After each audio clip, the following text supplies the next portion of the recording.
Ahojte, moje meno... Hneď som sa dojal, kámo. Ahojte, moje meno je DJ MCs a dneska si povieme podstatné veci, ktoré sa treba pýtať DJ-a na svadobnom stretnutí. Stretávam sa s množstvo párom, hlavne mladých párov, ktoré prídu na svadobné stretnutie a hneď ako prvá otázka je taká, ktorá sa ani netýka samotnej svadby. Vy keď ste dvaja, tak si niečo prehadzujete? Takže medzi základné otázky, ktoré sa veľa mladomanželov pýta a sú veľmi dôležité je, či DJ moderuje svadbu, odkedy jeho práca začína. Takže poďme tak postupne. Tú prvú otázku si zodpovieme úplne jednoducho. Keď sa DJ prezentuje tým, že svadbu moderuje, tak to samozrejme treba od neho očakávať. A napríklad, keď to porovnám so mnou, moja práca začína tým, ako prídu hostia na daný priestor alebo do daného priestoru alebo na dané miesto konania svadby. Čiže tam už začína moja nejaká prvý kontakt s vami, s mladomanželmi, takisto s hostiami. Ja milujem robiť na úvod samozrejme rozbíjanie taniera a ostatné tieto veci, ale to už zachádzam do iných detailov, takže to je taká prvá otázka. Či DJ moderuje svadbu, respektíve váš DJ, či tú svadbu bude moderovať, aby ste sa vedeli odraziť ďalej. Ďalšie otázky, ktoré sú také štandardné, tá najčastejšia druhá býva, že dokedy DJ hrá. Áno, ja to viem zase opäť porovnať so sebou. Vždy sa snažím tým ľuďom naznačiť, kedy približne ten koniec je. Pretože keď človeku poviete, že hrám do 8 rána, tak oni tam budú do 8 rána sedieť. Aj keď už možno pospia a druhýkrát sa zobudia, je to veľmi podstatné tým ľuďom povedať, dokedy DJ má hrať. Ja napríklad osobne hrávam približne do 4 rána, kedy to má absolútne zmysel. Nikto nie je až tak extrémne opitý, aj keď aj to sa veľakrát stane, že už je.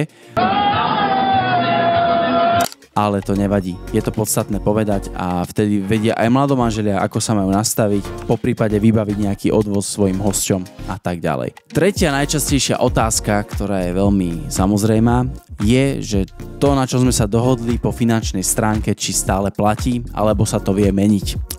Ja vždy hovorím, že na čom sme sa dohodli, samozrejme po finančnej stránke.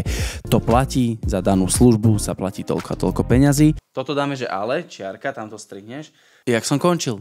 Ďalšie otázky, ktoré sú veľmi, veľmi podstatné sa spýtať, samozrejme pomôcť s organizáciou a približným harmonogramom pre mladomanželov. Tam je viacero otázok, sú veľmi jednoduché, napríklad kedy krajať svadobnú tortu, kedy je fajn spoločné fotenie s hostiami na svadbe, aj keď do určitých otázok nevie DJ zasahovať úplne 100%, napríklad spoločné fotenie vždy hovorím, že nechávam na fotografa, ktorý si určí podľa západu slnka, sústavy hviezd a všetkých možných vecí, kedy to fotenie má najväčší význam. Ale je to otázka, ktorá sa DJ veľmi týka, pretože on to potrebuje taktiež vedieť, aby si prispôsobil, dajme tomu tanečné kola, pauzy a tak ďalej. Čiže krajanie torty, nejaké to svadobné fotenie. Potom tu máme ďalší bod programu, hlavný bod programu a to je napríklad svadobné čepčenie, áno, alebo čepčenie nevesty, každý to volá možno nejak inak. Či to ten DJ zvláda. No a tuto to nejakým spôsobom skúsim zhrnúť. Ja osobne nemám moc rád vytvárať ten koncept toho čepčenia, pretože je to veľmi... Nie je to moc tradičné, pokiaľ by to robil DJ, aspoň ja si neviem predstaviť, že by som sa rýchlo prezliekol do kroja, takže toto je zároveň taký tip a odporúčanie, pokiaľ chcete čepčenie, tak ho majte pekne so súborom, nech vám to babi a chalani odspievajú, je to určite efektívnejšie, ale ako som už hovoril, aj toto je taká častá otázka, možno kedy to čepčenie dať, ako ho prispôsobiť a tak ďalej, takže toto sú také veci, ktoré vieme nejak podrobnejšie potom prebrať, ale nebudem vás tým teraz zaťažovať. Čiže sú to samozrejme otázky najmä, čo sa týkajú harmonogramu, čo sa týka osobne na DJ, tak som povedal, že treba si zistiť, či bude tú svadbu moderovať, či sa tým hosťom bude venovať, či to má samozrejme nazvučené, nasvietené, či poprípade vie zabezpečiť nejaké efekty, či už sú to svetla, plazivý dým, iskry a tak ďalej. Čiže toto sú také bežné otázky, ktorých sa treba spýtať. No a potom samozrejme na tom svadobnom stretnutí vzniká také mini kamarátstvo. Sme ľudia, ktorí sa stretneme v tom danom termíne tej svadby a je veľmi podstatné možno pokecať o bežných veciach. Takže niekedy to stretnutie má hodinu, 2 hodiny, ale nie vždy je zamerané na tú svadbu a na ten svadobný biznis, ale je to veľmi aj po tej ľudskej stránke. Asi toľko to by som povedal k tomu svadobnému stretnutiu a môžeme ísť ďalej.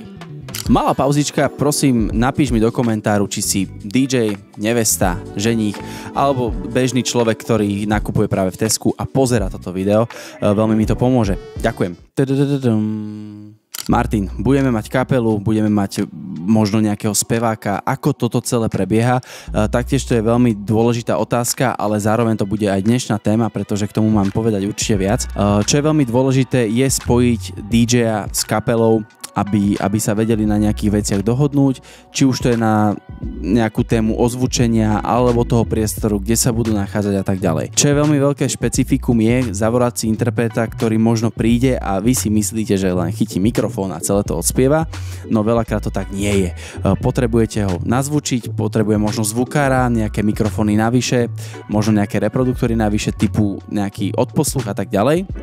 Čo je podstatné k tomuto povedať, je to, že ak s takýmto niečím rátate, treba rátať aj s tým, že narastie cena. Áno, takže tá cena u DJ stúpne, nie že z dôvodu, že by si nejak on uletel, ale je to hlavne z dôvodu techniky navyše, zabezpečenia niečo navyše pre tú kapelu alebo daného speváka. Takže toto je veľmi podstatné povedať a s tým treba aj rátať. Máme interpretov na Slovensku, ktorí to tak robia, že prídu, zoberú mikrofón, dajú USBčko, je to vybavené, ale máme interpretov, ktorí prídu, ale už majú, dajme tomu, klaviristu, saxofonistu, huslistu.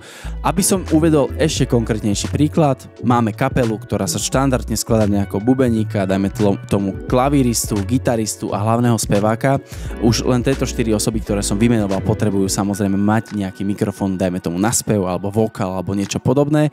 Bubeník potrebuje nazvučiť celé tie bubny a samozrejme štandardná kapela, ktorá je viac členná, potrebuje aj na to priestor. Čiže pokiaľ máte svadobný parket, kde sa ledva naprace 50 ľudí, ešte rátate s veľkou kapelou, treba s tým určite rátať, že tá kapela potrebuje priestor a potrebuje minimálne zvukára, keď to napríklad tá kapela nemá zabezpečené po vlastnej osi. Takže aj toto je veľmi dôležitá vec. Takže tu sme si zodpovedali aj veľa otázok, aj veľa nápadov, pokiaľ chystáte DJ a kapela, že nie vždy to je len tak jednoduché. Na druhej strane som sa stretol aj s tým, že to bolo veľmi jednoduché a mladomanželia len povedali, táto kapela nám bude hrať, toto je telefónne číslo, spojte sa a dohodnite sa. Veľakrát sa stretávam s tými istými kapelami, ktoré sú výborné, sú profesionálne, takže presne vedia, čo majú robiť. My sa už len dohodneme na detailoch, dajme tomu ozvučenia, na detailoch stojanov na mikrofón alebo nejaké kabeláže, ale to už my sa v tom vyznáme. Čiže tá jednoduchšia cesta pre vás je samozrejme tá prepojiť DJ s kapelou, ako som hovoril aj v úvode, ale pokiaľ sa na to budete pýtať detailnejšie, alebo neviete, čo očakávať od tej kapely, na to sme tu my, ktorí s tým máme už bohaté skúsenosti a je to množstvo víkendov, ktoré máme za nami, takže vám veľmi radi poradíme. V úvode som vám spomínal množstvo otázok, ktoré sú také bežné, ktoré sa dajú rozobrať za pár minút, ale potom tu mám ďalšiu otázku, ktorou sa trápi množstvo mladomanželov a to je, akú hudbu si vybrať na nástup, respektíve k obradu, keď prichádza nevesta, ženích a takisto akú hudbu si máme vybrať na prvý mladomanželský tanec. Takže tuto by som to opäť zodpovedal tak, aby tomu každý pochopil a aby sa s tým nemusel zbytočne stresovať. Je to taktiež veľmi jednoduché. Čo je prvé a dôležité povedať je to, že to váš svadobný deň, sú to vaše pravidlá a vaši hostia to musia rešpektovať. Sorry, použijem slovo musia, pretože vy si to vytvárate podľa svojej predstavy a podľa všetkého toho, aby ste boli šťastní, aby sa vám to páčilo. Možno to znelo, že som odbočil od témy, ale prichádzam opäť k tej téme, čiže čo pustiť neveste a ženichovi na ich nástup. Poviem vám úprimne, že už som zažil ženicha, ktorý si tam dal 50 Centa in the Club a išiel s mámkou. Opäť si to užíval a chilloval si pri tom. Čiže aj toto je výber, ktorý je na vás. Treba pobaviť tých ľudí, sme na svadbe, treba mať tú emóciu úplne od začiatku. Milé nevesty, určite si pustíte na váš príchod niečo, čo vás dojme, možno čo vás spája s vašim ešte budúcim manželom, pretože až potom si poviete to áno a je to veľmi podstatné. Takto povedať otvorene, že nemusíte mať z toho stres, nemusíte sa toho báť, vyberte si akúkoľvek skladbu. Inak, k tomuto dodám ešte jednu vec, to som ani nemal v pláne inak. Ako vlastne majú prichádzať mladomanželia, kto ako prichádza k tomu oltáru. A tu si povieme jednoznačné pravidla. Prvý ide ženích s maminou. Áno, ak je to možné, tak ide prvý ženích s maminou. Potom idú všetci ostatní. To je veľmi dôležité. Je ženích s maminou a potom idú všetci ostatní. Kto sú všetci ostatní? Čiže svedkovia, ale nie Jehovovi. Kokos vlastný vtip som si povedal, zasmial som sa. Idú svedkovia, Potom idú napríklad detičky, ktoré rozhadzujú rúže, lupienky a tak ďalej. Toto sú ľudia, ktorí idú hneď za ženichom, respektíve možno 30 sekúnd po jeho príchode k oltáru. Čiže proste tá pozornosť kamery a foťaku nech je na ňom, pokiaľ príde k tomu oltáru. Potom idú všetci ostatní. Väčšinou ja ako DJ, ktorý ten svadobný obrad zvučí, tak dávam nejaký signál neveste a ostatným ľuďom. Prídu nejaké detičky s lupienkami, prídu svedkovia, potom hudba sa stíši a samozrejme všetky pohľady idú na ňu, takže na nevestu a nevesta je ako posledná. To je asi samozrejme, ale pre istotu to hovorím, aby ste sa ani touto otázkou už netrápili. Takže nevesta je posledná na skladbu, ktorú si samozrejme vybrala. Skladba hrá počas celého príchodu, počas rozlúčkov s otcom, či už tam je nejaká pusinka a tak ďalej. A až keď sa postavia pred oltár, obaja tam stoja a majú slzavé oči, tak vtedy hudba ide do útlumu, začína samotný obrad. Takže toľko to k tomu výberu skladieb respektíve výberu skladieb k oltáru alebo nástupu na oltár. A potom tu máme samozrejme prvý mladomanželský tanec. Tu asi nebudem ani veľa zbytočne kecať, pretože 99% mladomanželov má vybratú skladbu, na ktorú bude tancovať. Je veľmi dôležité povedať DJ-ovi, či tá skladba bude od začiatku do konca, alebo ju máte v nejakej upravenej verzii, alebo nám to prosím ťa Martin po 2,5 minútach stíš, pretože na to stačí a nie sme veľkí tanečníci.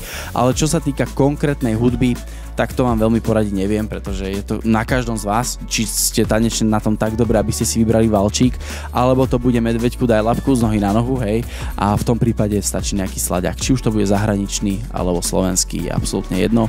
Dôležité, aby sa vám to páčilo, aby to bola romantická chvíľa. Čo sa týka skladby do vstupu mladomanželov do priestoru, je veľmi dôležité si povedať, aspoň za mňa je to veľmi dôležité, aby to malo energiu, aby sa tí ľudia z vás tešili, keď tam prídete.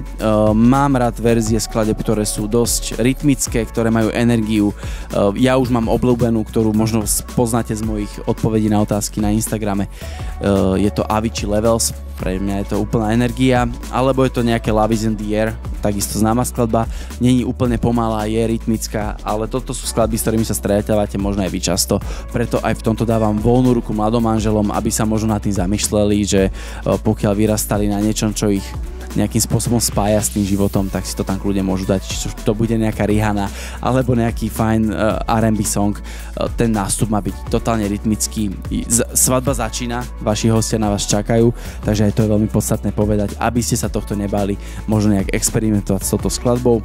Dámy a páni, milé nevesty, milí ženíci, milí DJ, toto je na dnes všetko. Je to samozrejme moje prvé video, tak vás poprosím, aby ste mi dali like, odber, follow a hlavne koment, čo sa vám páčilo, možno čo sa vám nepáčilo, čo by ste v daných témach možno rozobrali viac, aby som do budúcna samozrejme vedel. A pokiaľ ste zvedaví, pokiaľ sa chcete spýtať na niečo, čo by vás zaujímalo, tak mi to opäť napíšte do komentu. A ako som spomínal, je to na dnes všetko. Ďakujem vám za pozornosť. Zdraví vás DJ MSIS. Takto sa to číta, nie Mrs. Čaute. Lepšie?